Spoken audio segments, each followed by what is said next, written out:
Brad, it is so good to have you back. The guys know who you are. I did the intro, obviously, before we got started today. You are here with the Dad Edge Alliance and a couple guys, and one man in particular from the Dad Edge Business Boardroom Mastermind. And we are here to help these guys with their financial questions. So, hey, we're just going to just dive right in. We're just going to get started. So, Rashad, first question.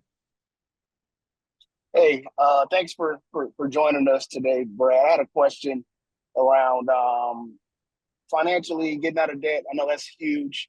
I wanted to get your take on how that translates into. I'm thinking about transferring or switching careers. So, is there a playbook that you should have in place, or things to consider before you make that jump financially to get to a new role? I read a lot of things about this as far as how much money you should have saved up for expenses and all of that. Wanted to get your take on any advice for making that shift. Yeah, that's a great question, Rashad. And first question is, when you mention, like you say, switch careers, are you switching from a career like a normal 40-hour week job to more of a owning your own business type career? Or is this like going from another job to another job? Another job to another job, mostly around different industries. So my situation, I've been doing reliability and maintenance for the past 12 years. I'm looking at getting into a different sector, more project management oriented. So I guess it's not so much going into be an entrepreneur, just another basically salary position, 40 hours, that kind of thing. Okay. I'm assuming salary is going to change a little bit.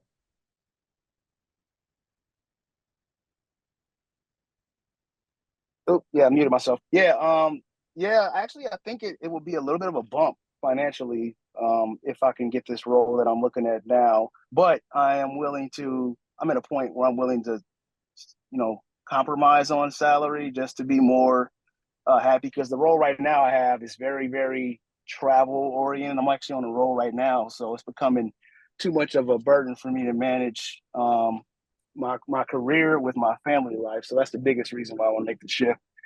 Um, so yeah, it could be possibly a little bit of a bump in salary. Yeah. Yeah, I think in this situation in particular, I mean, it doesn't sound like there's too much of a financial risk if obviously the salary is going to be the same. I mean, I think the only risk is like if you get yourself into that position and you find out, I don't really like it, right? Or that you thought it was going to be. So there is a little bit of a risk in there. But I mean,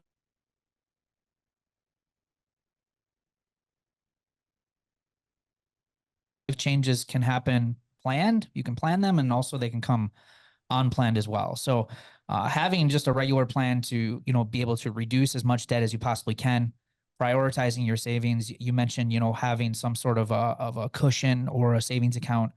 I mean, the general rule of thumb is at least, the ultimate goal would be to at least have 3 to 6 months of expenses saved up. So you're not necessarily living paycheck to paycheck. Now, there have been some people out there that even recommend now 12 months of expenses. And for some people, that's a pretty lofty savings goal. I think going to that 3 to 6 months is a good goal for everybody, especially when you're going to be looking at making a significant career change or a job change. But in your particular situation, I don't feel like there would be a huge risk there, because you're not really losing much salary. It's more or less just that thought of, what if I do this and it's not what I thought it was going to be? And now you have to decide, do I go back to where I was? And then is there going to be any sort of salary change there? So those would be the things that I would consider. Awesome. Thank you. Great question, man. Great question to start us off with. Corey. Hello. How's everybody doing today? Doing good. Brad, thanks for coming on. So my question revolves around like the emotional it seems like I have this like emotional attachment to money. I don't know if other people have that same feeling, but like and I don't think it's healthy, so is there a mindset or a shift to where I can detach that emotional side of to the money? And I know, Larry, you had mentioned that like money has dollars have a job, and like so I guess my question would be like, how do I change my mindset, you know, on how I view money. Question.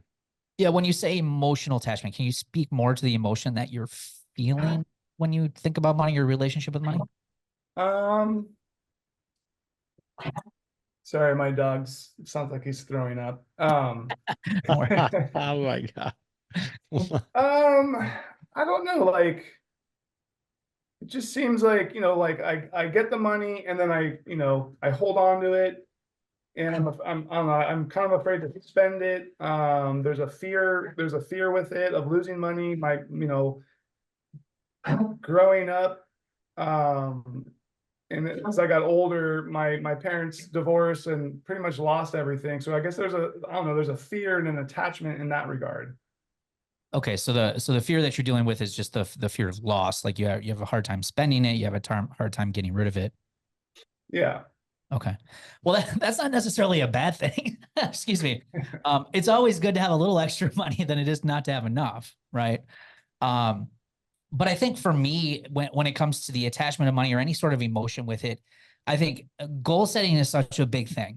I think if you really sat down and looked at, okay, what are my short-term and long-term goals financially? What do I need to live the life that I want to live? Not what everybody else wants, but what I want to live. What does my career look like? What does my, you know, yearly salary look like? What does my next 10 years look like? What does retirement look like? And then if you're financially meeting those goals in order to meet those expectations, you have proof right there on paper that I am doing everything I can to live the life that I want to live and to get to where I want to go. So if there's extra over and above that's helping you reach those goals, then you do have some freedom and flexibility to say, what do I want to use this extra money for? Now, that doesn't necessarily have to be, I'm going to go out and buy a bunch of stuff, right? I mean, it could be like, I want to pursue other things, or I want to, you know, do some self-development, or I want to invest in myself. It could be lots of different things. But I think if you establish good short-term, long-term goals, and you have proof that you are reaching those based on your current financial position, I think that will help reduce a lot of the fear. I think where a lot of fear comes from a lot of people in their finances is that they're pretty unorganized in their approach in managing it. And that's where a lot of the fears, the anxieties, and stresses come in, because they don't know what's coming in. They don't know what's going out. They're really not solid. There's really no solid short-term or long-term goals that they're reaching for. So a lot of that emotion comes in when there is no solid plan and you have no like proof or tracking proof that what you're doing is actually getting you to where you want to go. So I would focus on, you know, really establishing the short-term and long-term goals, tracking, and as long as you're getting there, I think you'll start to feel a little bit less pressure in spending money. And I dealt with this in getting out of debt. Like I went serious crazy in getting out of debt, probably to the point where it was unhealthy. And this is what I teach people not to do. And so I dealt with a lot of these, you know, especially as I became debt free. I had money finally because I didn't have a lot of bills, even to this day, you know. So when you have this money come in, it's like I was a little hesitant about spending it too. And it took me many years to kind of get comfortable with, well, it's okay to go on that nice vacation. It's okay to buy some of these nice things or to do some of these experiences now because I've worked hard and I've gotten there. But without actually seeing the work and how far I've come and doing a monthly budget and seeing my goals are being met, I'm investing in my retirement. I'm investing in my kids' college savings and in their investment accounts. And as long as I'm doing that, it's like, Brad, it's okay that I use this money to spend on my family or spend on myself and go have fun with it. So hopefully that helps a little bit. Yeah. Yeah. You know, and I think a lot of fear too for me is I'm in the middle of a divorce, you know, and so like there's fear of again losing all of that, you know, losing a house, losing a business, you know, so there's that tied to it as well. So with that, I would say I always tell people, if you're going through a major life change, job change, you know, divorce, I mean, death, I mean, whatever it is, I say pump the brakes for a good 6 to 12 months without doing anything major in your life. You know, don't go spend a ton of money. Don't do any major investing. Like just pump the brakes for 6 to 12 months, because during those life events that you're experiencing, there is a lot of emotion that's going on. And usually with emotion comes stupidity. Sadly, it's true, right? It just clouds your mind and you do stupid stuff that you normally wouldn't do when your head's on straight. But that emotion kind of, it just messes with you. So in my experience and going through some of the things that I've gone through in my life, I've really just I've given myself the grace of like, look, I do have these short-term, long-term goals, but right now is not the time to be pushing really heavily towards those. Right now, it's about my mental health. It's about taking care of my kids. It's about taking care of my family. And once the storm, subsides and it goes away, then I can get back to work.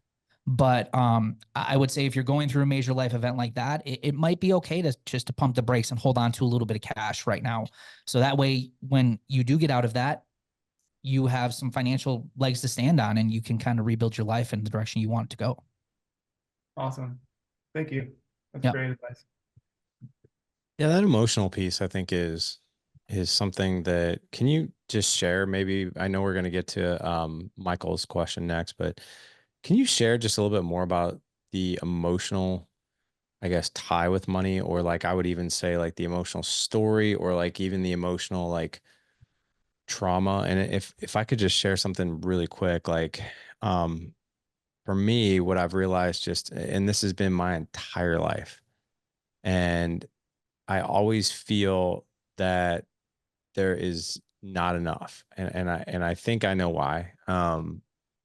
Like even my wife handles the bills. Like in our relationship, she handles the bills, I do the budget. So, and that's how we work best together. She wants nothing. She's like, I hate the budget. I was like, I love the budget. And she's like, I don't mind paying bills. It doesn't bother me. So she does that. And as far as investments go, like I own all the investments. So she's like, that's just confusing for me. Like you do that.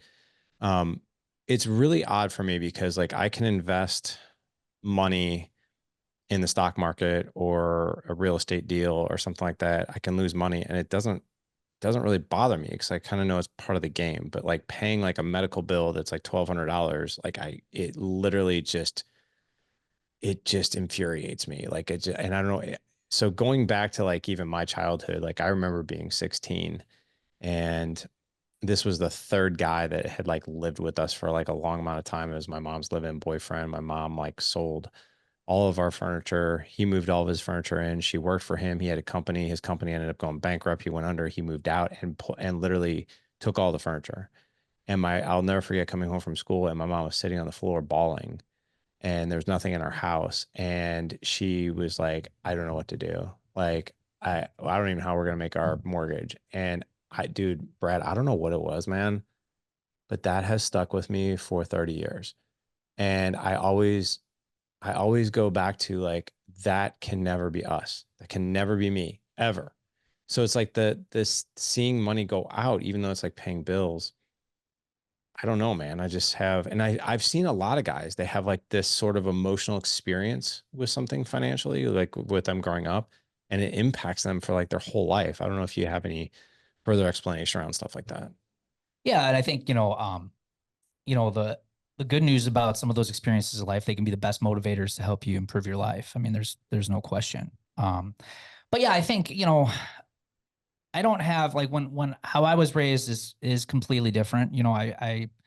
My parents, taught me mostly about, credit scores and just making your payments on time. Really didn't give me any major, financial education outside of some of that stuff. And so I just followed what most people are doing with money and personal finances today. And I just collected a lot of stuff and went into debt and had a lot of payments. And so for me, my emotional attachment to money was just, I wanted to look good. I wanted to have the nice house. I wanted nice cars. I wanted the nice stuff inside the house. When people came over, I wanted them to think like, well, this is what success looks like. And the reality is like what hit me is that most people just don't really care, right? It took me a long time to really learn that, but now today I am I don't need anything. Like I am such a minimalist with my business and a lot of the things that I own. And I just have detached from that because I began to realize like the more stuff I had, the more stress I had, Yeah. the more bills I had, the less money I had. And now it's like less is actually more More. in a lot of cases for me. But I know exactly what you're talking about, Larry, when it comes to the investment side, because I feel the same way. It's like, if even market's bad, I'm putting my money in there. I don't care. But you're right. When one of those bills come and it's like something silly, like a medical bill or something, it's just, those aren't fun, right? It's just nothing fun about that. But when it comes to investing, we know like consistent investing, just sticking to the plan, eventually that is going to pay off. But man, that $1,200 medical bill, it sucks. It stings. right? And so I think, there's always going to be emotion with money. I don't think you're going to ever escape it. But I think like you said, Larry, is like going back to the experiences you have in your life and making that connection of why it is the way that you are, and the way that you think about money. I think those are all great things in helping you, fine tune that mindset, and just almost not necessarily protect yourself from yourself, but just understand why you do the things that you do. Like, for instance, I spend money when I get bored. It's a bad habit that I have. I'm from, Wisconsin, and when it gets to wintertime up here, it is cold. It is not fun. And that's the time of season that I typically will find myself just buying. Even today, I'll buy stuff just to buy stuff because I'm bored. And I have to really understand that side about myself, because that used to get me in really big trouble a long time ago. But it took the process of actually owning my mistakes, getting out of debt, and actually really starting to see some of those things and what was causing a lot of those challenges and issues for me.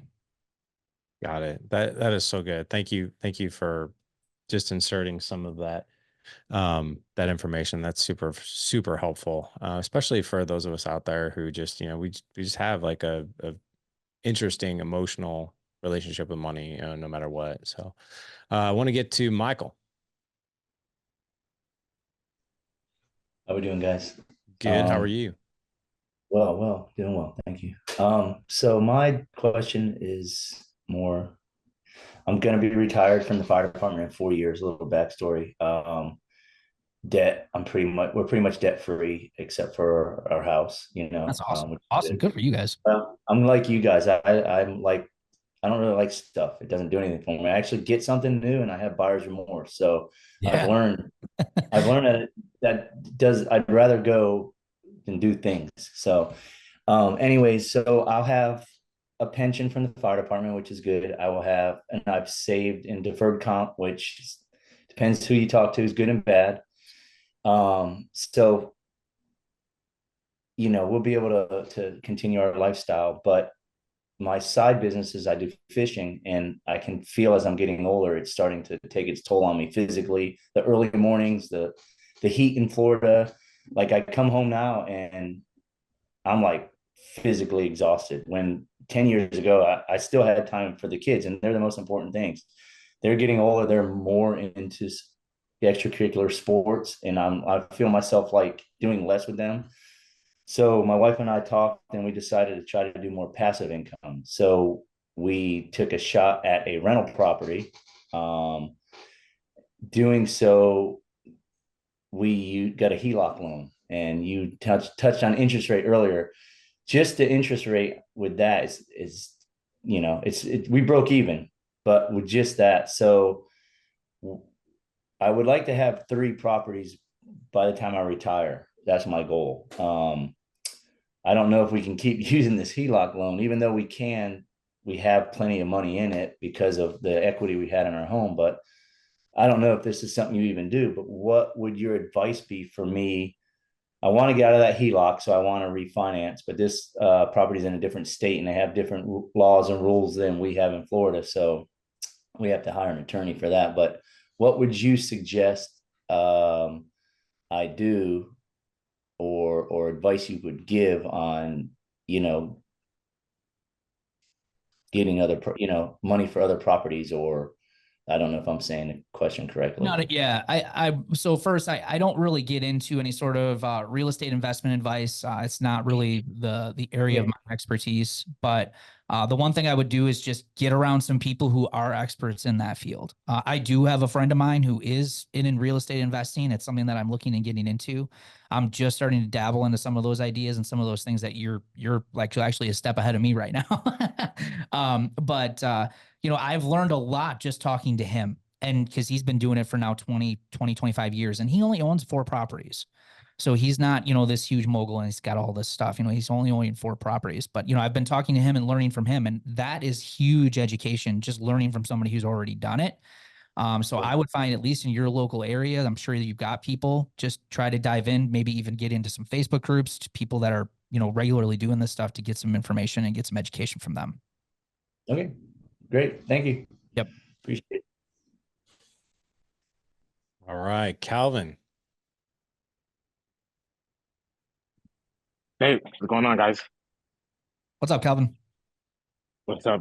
So have couple of questions. There might be questions. It might be just asking for advice.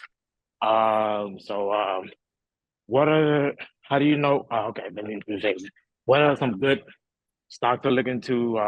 What are good plans that you want to start saving up? Like with me and my wife, we want to start saving up, having like ideas of saving up. What are some good ways to save up? What are ideas that you suggest? Because we have different bank accounts, but we want to switch to the same bank account. What are ideas that you suggest? So just some general savings ideas, Calvin. Is that what you're looking for? Yes, Yeah. both. More Yeah. both.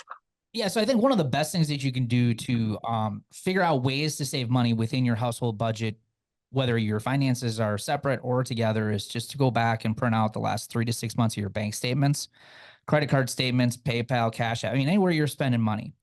If you're paying cash for things, I would suggest starting to keep receipts.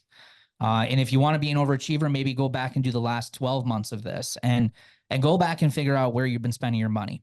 And in most cases, there's a lot of, and it depends on your situation, but in most cases, there are a lot of areas that you can begin to look at to save money. And you're going to start to be pretty surprised about where some of your money's been going. Like, holy crap, we've been spending this much money going out to eat, or we spend this much money on some of these subscriptions or memberships that we're not really using, or our insurance is pretty high. We haven't shopped that around in a while. Let's go check some of those things out. So that's going to be one of the best things that you can do, because for a lot of people who are middle income, middle to higher income earners, there are dollars at your feet. You're just not being really intentional about how you're using every single one of those. So going back and really analyzing, looking at your spending, you're going to start to discover some ways that you can save. Like I mentioned with insurance, I would also go through and shop all of the services and things that you are regularly purchasing, whether it be, your TV, your internet, your insurance, anything that's just a regular bill. You can go ask these people if there's better deals or if there's things that you can take advantage of. The worst that they're going to say is no, and in many cases they do have a better deal that'll keep you as a customer. There are so many ways that you can save when it comes to doing those things. And then obviously, finding ways to be income producing activities, say, find a side hustle, find side jobs, even create a at-home business, things that you can start making money on. I think today it's mind-blowing to me, the mentality of people today who say, I can't make more money. We literally live in one of the best times in human history to make money right now. It really kind of comes down to a lack of creativity and a lack of motivation and energy to do it. But with a phone, I mean, there's so many things that you can get into and get started with. And, it doesn't have to be thousands of dollars every single month, but even just a few extra $100 a month can make a huge difference in the long run. Such a good Oh, question. Yeah. thanks for the response. Sure thing. Brad, I have a question about insurance. Is there insurance that you would recommend that people look into? I know for us, like, auto insurance is high. We've got teenage drivers though too, but and then the other thing too, I don't know if you have any advice for business owners out there who are self-employed, and like our insurance it is so god awful. Like I almost don't even want to go to the doctor ever because it's so god awful. Yeah, it's health insurance is, I'm self-employed as well. I mean, just for me, I'm paying nearly $600 a month right now. It's insane. But as far as like regular insurances, one of the best things that you can do to shop it around is find yourself an independent insurance agent. What I tend to see a lot of people doing is going to these big insurance, companies like, AmFam or, State Farm, and they just work with agents that work with that company. But when you work with an independent agent, that agent is going to take all of your insurance information and say, this is what you need. Now I'm going to go shopping around for you at all these different companies. And they're going to bring it back to you and say, these are the best companies that I found with the best prices. And you get an option of choosing. And the beautiful thing is you don't have to do the work. They do it. And you also don't have to pay them any extra money because the insurance company gives them a commission for selling the actual policy. So it doesn't cost you anything to have an independent agent work with you on this. And this is someone that you can reach out regularly once a year. I recommend at least once a year, and just have them check rates to make sure that you're getting the best rates. I have saved, and by far our Roots members, this is one of the areas where we see people saving hundreds of dollars and sometimes even upwards of several thousands of dollars a year just by finding an independent agent and going to shop all of their insurance. One thing I will mention, guys, and just this is mostly just for you guys and people who are listening to this, is make sure, and this is something I see on a constant basis, just went through this again with a personal friend who had a death in the family. Life insurance is an absolute must. It is an absolute must that you have life insurance. If you can get it, and I know some people, because for medical reasons, may not qualify, that I understand. But if you are someone who is healthy and can get life insurance, and someone depends on your income, if you got kids, you have a spouse, you have a partner, get life insurance. I see too many times where people pass away, young people pass away, there's no life insurance. I just had this happen close to our family. Sadly, male committed suicide, stay-at-home mom, 2 kids at home, no life insurance. These people have no place to live. It has completely devastated their life. And get life insurance. And this, again, I know this was a suicide, but it doesn't, tragedy can strike at any time. So make sure you're taking care of your family, have a will, make sure you get an estate plan done. These are not fun things to do, not fun things to talk about, but they are a must, because those of you, and again, I can share briefly, my wife committed suicide about 18 months ago.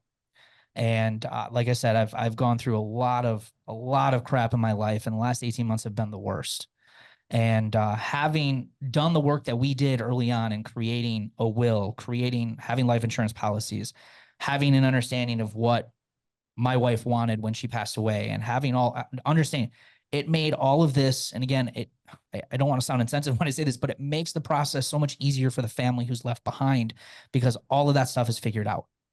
The money was figured out. I knew exactly where everything was. Like, there was no real major struggles in a lot of that stuff. So go do these for your families. I work with people on a regular basis, and I got to tell you, when death happens in a family and there is nothing figured out, it typically tears the family apart, and there's no reason for it. So just go out there, put in the work, and do this stuff for your family. It's like giving your family that last hug before you leave, because they will be grateful that you did it and that they don't have to decide. And all they need to do is just grieve and, work to move on in their life. And that is an amazing gift that you can give your family that you leave behind. Do you have any opinions on, and thank you, by the way, for sharing that. No. I know that, obviously I know your story because you've been on the podcast, but thank you for sharing that, and especially those real world situations, especially what you had to go through. I can't even imagine. In your experience, do you recommend term life insurance, or do you recommend I can't remember the other one. Whole? Is it whole life? Yeah. Whole life. Yeah. So I think, this is where it really kind of comes into play with having a good financial plan and having a good insurance agent. I think, in some cases, whole life insurance can make some sense. It can make some sense. Like, for instance, if you're a family with a special needs child, whole life insurance is a benefit because it never goes away. Once it's paid in full, the insurance stays around. So if, it just never expires. So, again, if you were to pass away, now you can leave some money in a special needs trust to that special needs child who doesn't necessarily earn any income, right? So in that case, it can make sense. There also are some interesting people out there that are teaching some ways that how you can use whole life insurance and the saving side of whole life insurance. It's interesting. If you want to learn more about it, just YouTube it. There's some interesting things that people are doing with whole life insurance. Now, for the typical person, typical family, I think term life insurance is probably your best bet, especially for those people who are, living paycheck to paycheck, or maybe near living paycheck to paycheck. Term life insurance is cheap. It gets the job done. The only downside, again, to term life is that it does come with a term. So you can buy, 10-year term, 20-year term, 30-year term. But once that term is done, the insurance is now gone. But the idea behind a term policy is to say, hey, you're going to take out a 20-year term policy, but this is also saying, like, you're going to work on your finances. You're going to become what they call is hopefully self-insured. So at the end of that 20 years, or at the end of that 30 years, you're going to have done what you're supposed to be doing, investing, saving. And by the time you get to your retirement age, you hopefully won't need insurance if something happens to you, because hopefully your mortgage is close to being paid off. You don't have any more bills. You don't have any more debt outside of just normal utilities and things like that. So if something were to happen to you where you pass away, you won't necessarily need it because of the savings and things that you've already had or that you've built, right? But again, it comes in handy, for instance, if you have a tragedy that takes place at a younger age. And now you need, like, for instance, in my case, my wife made more money than me. And that life insurance that I got from that has been super helpful in and really helping me supplement the income that I've now lost and taking care of my 2 young kids and having to find a new place to live and move on and rebuild a life. Right. So I think term life insurance is in most cases your best bet because it's the cheapest, it gets the job done. But I think whole life can make some sense in certain situations, depending on where you're at financially. Yeah, very good, man. The other thing too, we had a question come in the chat about umbrella policy. I have my own thoughts on this, but I would love to know just from a financial standpoint. Like, so we have 4 boys, and we used to have a trampoline, and there are kids in and out of this house all the time. And for us, like, we've had an umbrella policy for, I think, 10 years. And it's just one of those things where I think our homeowners insurance insures us up to, I can't remember what it is, but it's like an additional like $3 million or something like that. But I personally, I mean, with how lawsuit happy people are, if a kid gets bitten by a dog, it gets hurt in trampoline, slips and falls, hits their head. If you have a pool, on the bottom of the pool, like, God only knows, right? And we hopefully never have to use these, but I'm a big proponent of that. But what are your thoughts on that, Brad? 100%. Yeah, Okay. I would definitely look at getting an umbrella policy. It's the way my insurance agent explained it to me. And I told them, it's like, well, and this was, prior to me actually getting out of debt. Actually, I think I had just become debt free, and he had mentioned, you're debt free, you're going to start building some, wealth and investing. You might want to get an umbrella policy. And I was like, well, Greg, I don't need that right now. Like, if they sue me, I don't really have much for them to sue me for. I don't have any debt, but I also don't really have any savings either. And he's like, but you do have an income, and they can come after that. So he's like, having the umbrella policy will keep them from coming after you and garnishing your income now, because obviously your current insurance policy didn't cover whatever they sued you for. So he said, get an umbrella policy. And I think I have $1 million on me. I think it's like $350 a year. I mean, Yeah, it's cheap. really inexpensive. So I would highly recommend that you get one. Good. Okay, cool. So, all right, Jeremy, you're up, my friend. Yeah, Brad, just kind of a general question, man. We got 4 kids, and I did the whole, taking the last 3 months to see where the money goes. And man, it's quite frankly $2,000 a month at Walmart, and that's groceries, cleaning supplies. That's not anything out of the ordinary.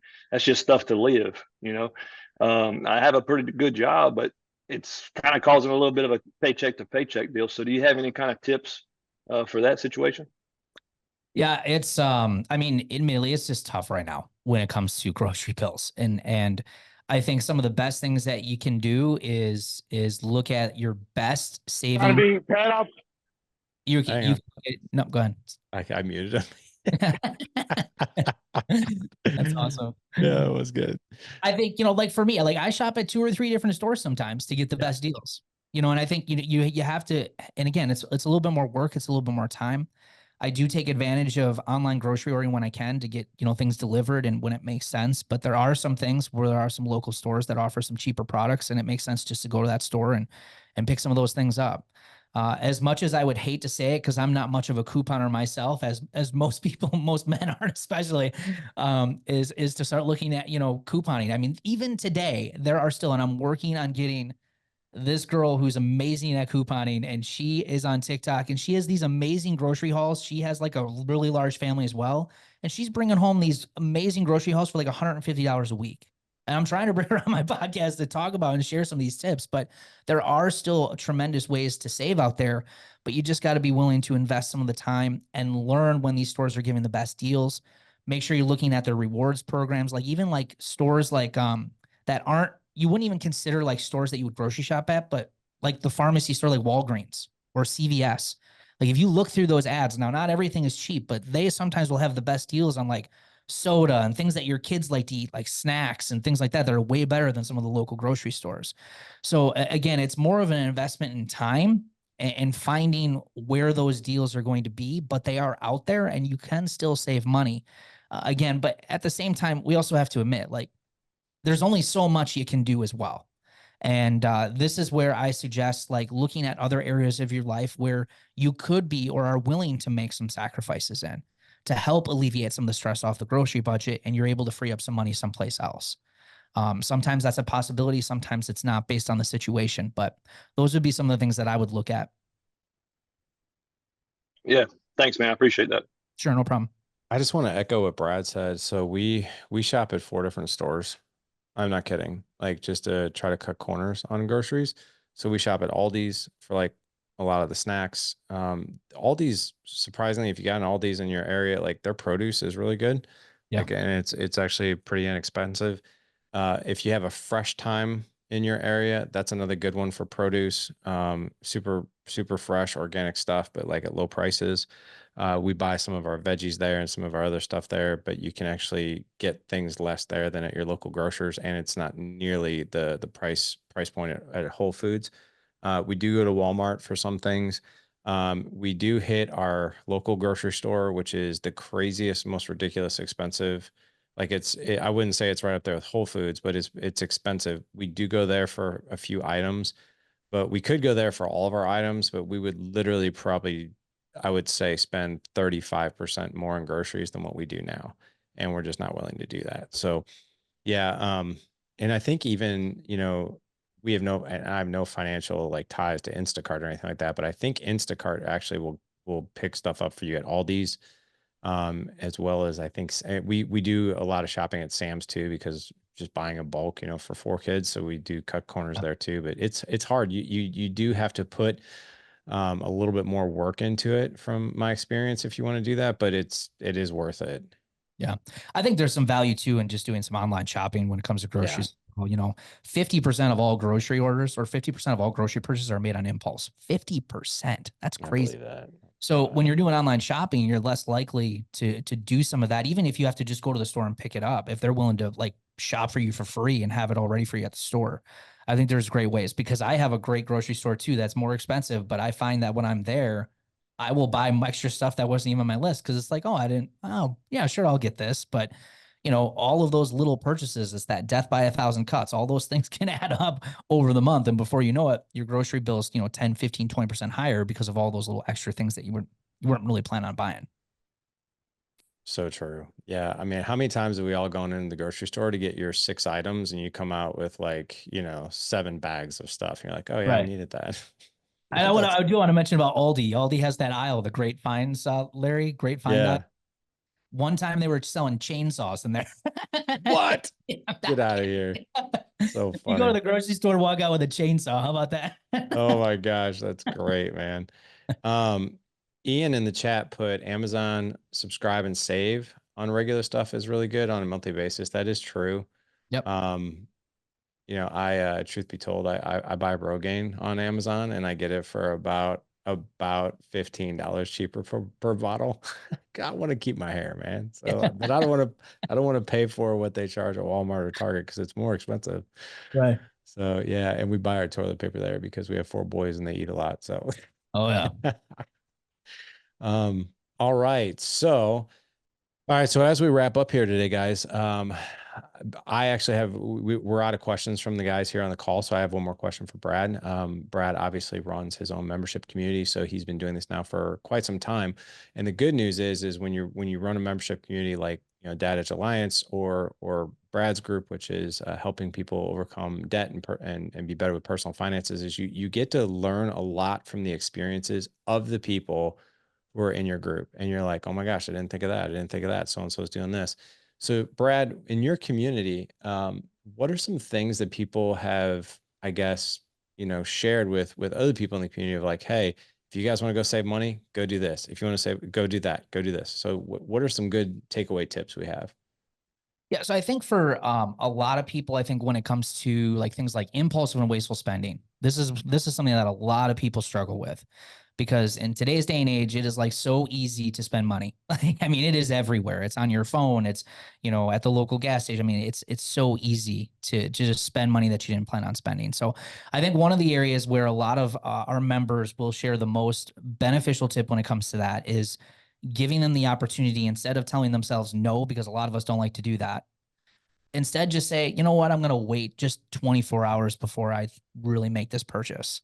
And time again within our members, they will come back and say, I cannot believe how much stuff I have not bought because I've just waited. And they're just mind blown by it. Now, again, they were already kind of doing it because if you look at your Amazon carts and your online carts, you already have a cart full of stuff that you've been waiting on. So you know it works, but sometimes we forget just giving some of those little purchases can make such an impact on or just thinking about those little purchases.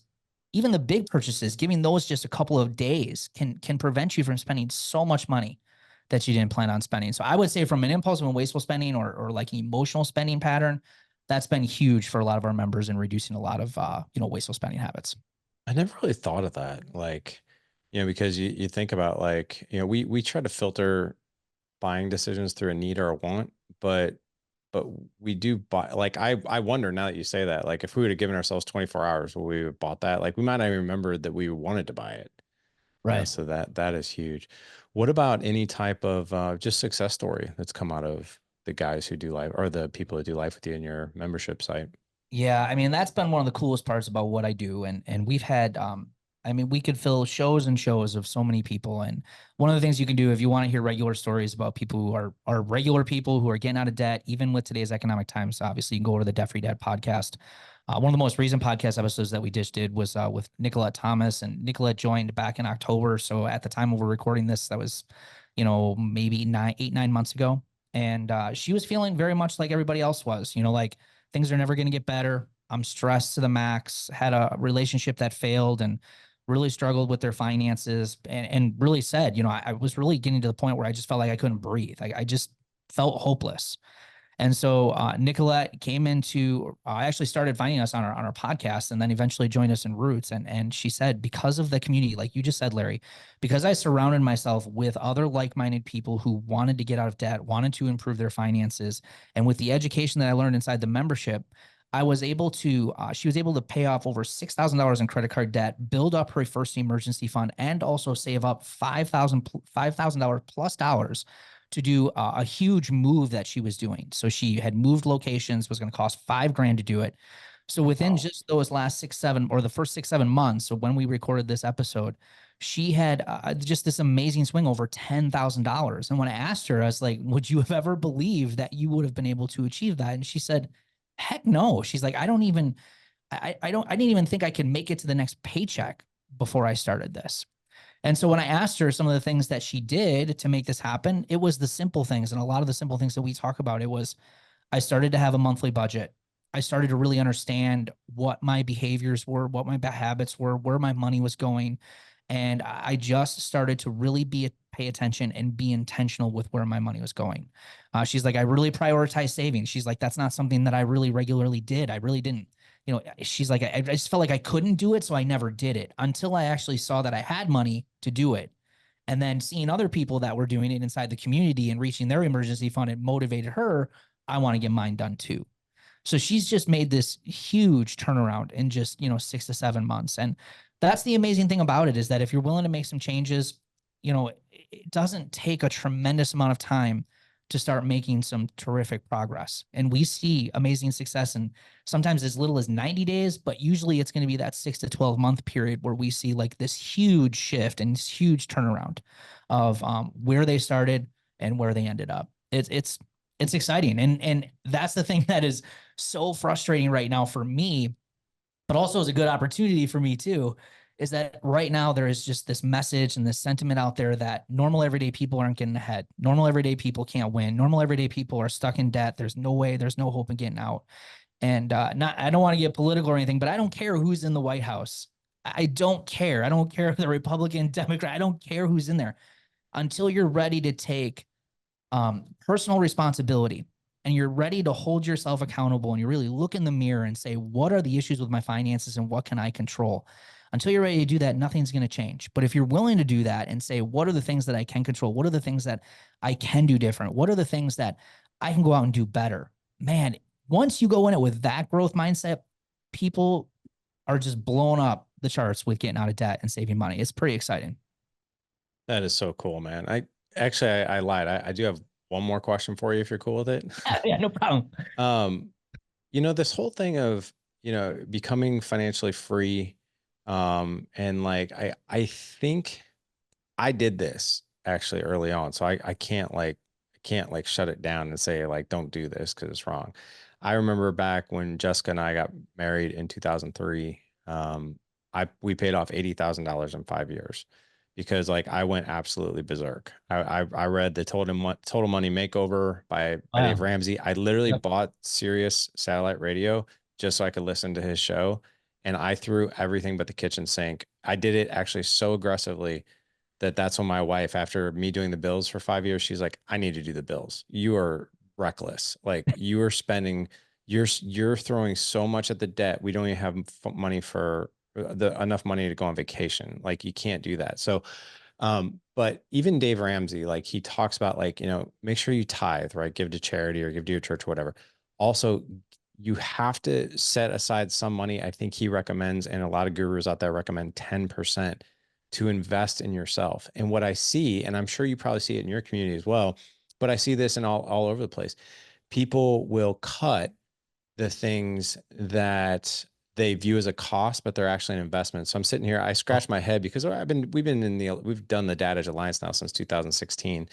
And I've had guys, in the past that will leave because they're like, hey, we're on the Dave Ramsey thing, or we're cutting everything. And I'm like, I understand that. I was like, cut cost, don't cut investments though. Like, right, you are your most valuable investment. Like, don't cut that. Like, look at how much money you might be spending in beer or on your cable bill or your cell phone, like that kind of stuff. Like, but don't stop investing in yourself. But like even in your community, I would wonder if that's even more of a touchy subject because people are going there to reduce debt, but it's also they're paying to invest in themselves too. So what are your thoughts? What do you think is the right number or the right thing for people to invest in when they're looking at a budget in themselves? I mean, I don't know that there's a percentage, but it needs to be something. And I think that's the real challenge, Larry, as you hit on it, is that a lot of people struggle with what is the difference between a cost and what is an investment.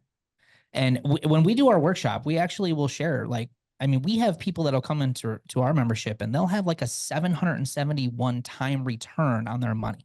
Oh yeah, yeah. I mean, just a huge return on investment.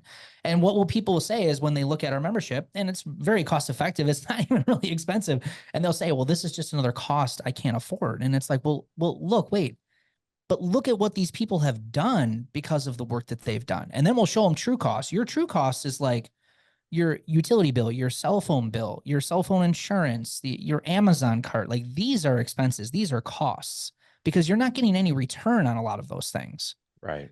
But you need to look at what are you investing? What are you putting in? Like, what are you investing into your life that's going to get you a return?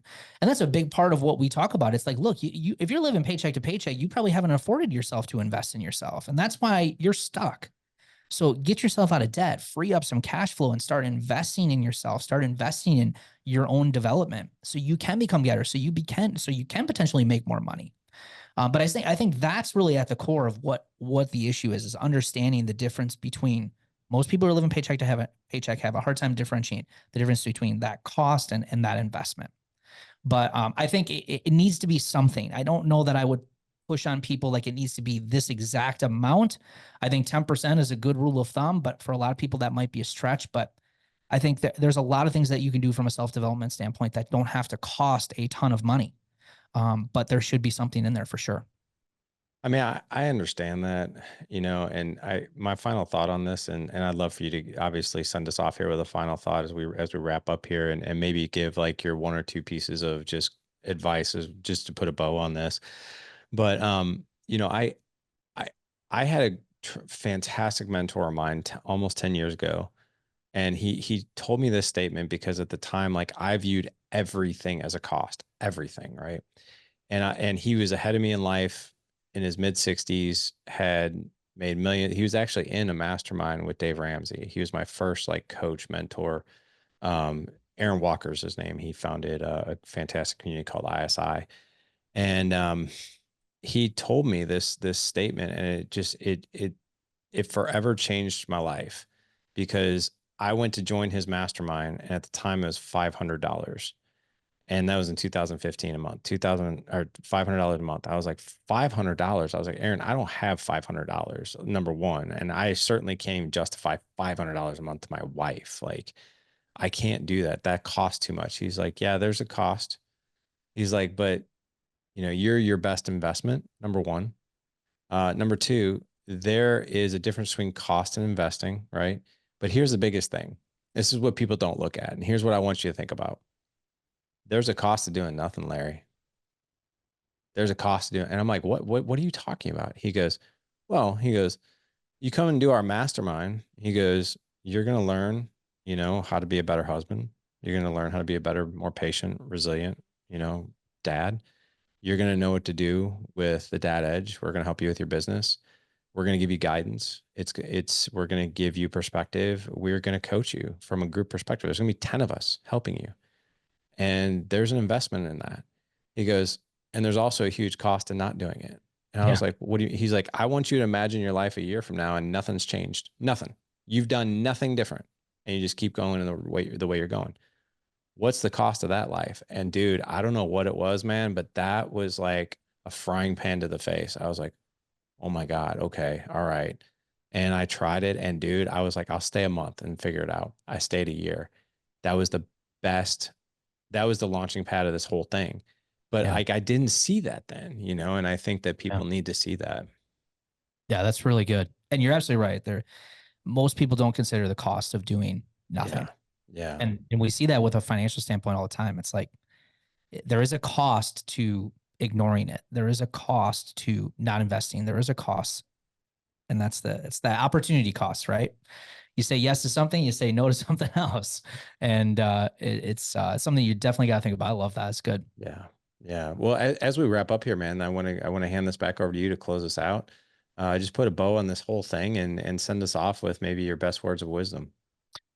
Yeah, I think just from a personal standpoint, money isn't the most important thing, but having control over your money helps you focus on the most important things. And I think putting in this work of getting out of debt, taking control of your finances, for a lot of people, money is not a fun thing to manage. It's not a fun thing to do, but I can guarantee once you have control over it, once you have more time freedom in your life, you're able to focus on the things that you want to do. You're going to look back and you're going to say, that's been some of the best work that I've ever done in my entire life to not only better myself, but to better my family, better my future, better my career. Because it has this amazing ripple effect on your life when you can really take control of your finances and they're no longer controlling you. I love that, man. Yeah. I mean, there's Dr. John Deloney just wrote a book called Building a Non-Anxious Life. I don't know if I've heard about it. I haven't read it yet. No. It's so good. He calls it the 6 decisions, and so every chapter is choose, so choose reality, choose connection, choose health. One is choose financial freedom. And he has a whole chapter on like how much our financial burdens and stress like impact our mental health and like how actually unsafe we feel when we're just under a mountain of debt. So I love that, man. Thank you so much for coming on today. This was so good. Yeah, Larry, thanks for having me. It's always great to chat with you, and it's amazing to hang out with all you guys. Back at you, man. Back at you. We're gonna let Calvin get back to coaching basketball. We've got like literally these little kids like that are waving at us through his phone. It is the most. Calvin, what are you doing? This is hysterical, man. Yeah, so I work at a summer camp, so I teach sports, teaching the basics. So I'm multitasking right now. I love it, man. We've seen Brad. I'm sure you've seen a lot of people on Zoom calls in your community, but in ours, man, like we've seen some stuff. I'm like, wow, I've never seen that. I've never seen anybody coaching basketball on a Zoom call, but now we have. It's pretty awesome. Thanks again, brother. Appreciate you. Yeah, thanks, man.